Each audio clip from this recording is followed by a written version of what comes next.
90% of our life is problem solving. It's very easy for us to get frustrated, and it's not good. Everybody lives one life. Life is so short. Why do people have to be frustrated?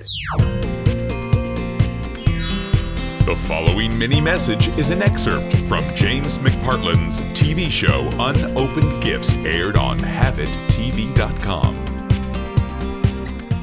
One of the gifts we all possess is the power of interpretation, to apply meaning and data to the events of our life. What John Wen teaches us is the importance of the power of interpretation. John has a skill of many to ask, what's good about this? As he continues to discuss in his life the setbacks and the obstacles one has to overcome as part of the game of life, that one question, what's good about this, got him through his blindness, had him build this amazing company, create a beautiful family, and he today is probably one of the men with the greatest vision of almost anybody I've ever met in my life. So of the many things I've learned from John, and that I hope you learn from this episode, is the power of questions. John has two that have served him well, that I'm certainly learning from, and I hope you take away with you. A question. When something happens that we're probably automatically going to assume is negative or has less than positive implications, to stop, not to give a judgment, and ask the question, what's good about this? The second question that he's instilled in me, and I see in him, is when an event happens with the power of interpretation, he asks and teaches, and I certainly absorb, how do I use this as a force for good in my life? One of the great things about John is he's not looking for answers. Many of us go through life looking for the answers.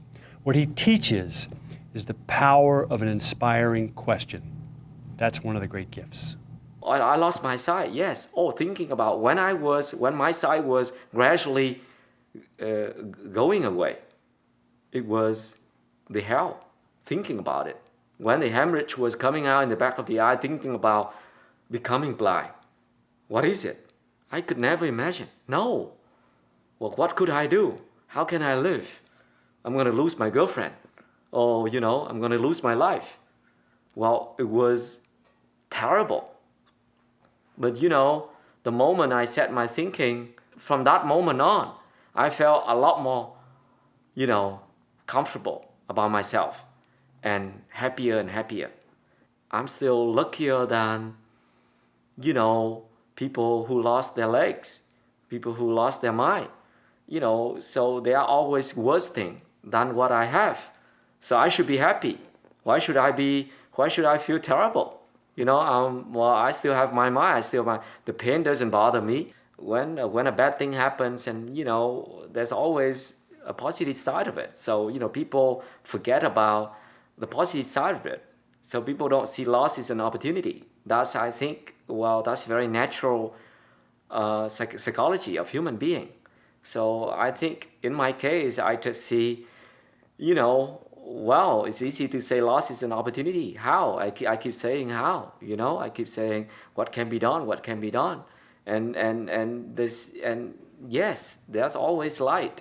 To go through the bad experience, and then it comes out great. So I think again that it's positive thinking really helps big time. 90% of our life is problem solving.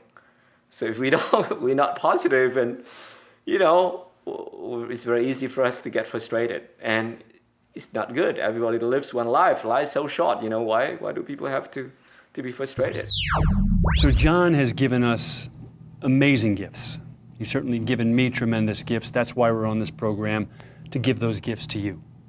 Of the things I'd like you to take from these segments thus far is the gift of choice. We all have choice. When something happens, it can be a setback or it can be an opportunity.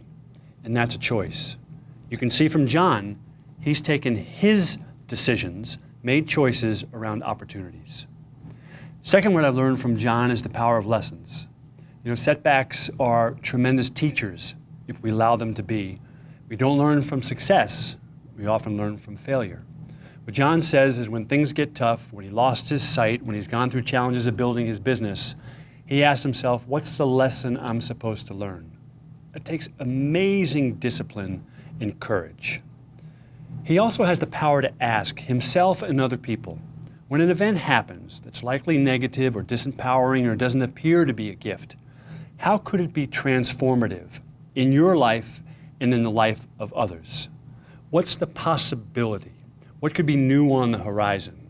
It's amazing he has the ability and the strength to see that way when most of us, losing a sight or something that we cherish, would likely shut down. I struggle to say, how could I handle it? I gain strength from his vision. The man without sight provides me vision. And finally, he reinforces time and time again the domain with which we have control, that we can change the screen on at any time, is how we think. Because how we think is everything. How we think leads to the actions, lead to the results in our life. What John does is he masters the art of thought. He has disciplined thought, which leads to congruent actions to get him the results he's looking for. And if he's not getting the results he wants, he goes back to the thought bucket to focus on that. Take these gifts and use them. They're the greatest things that have ever served me.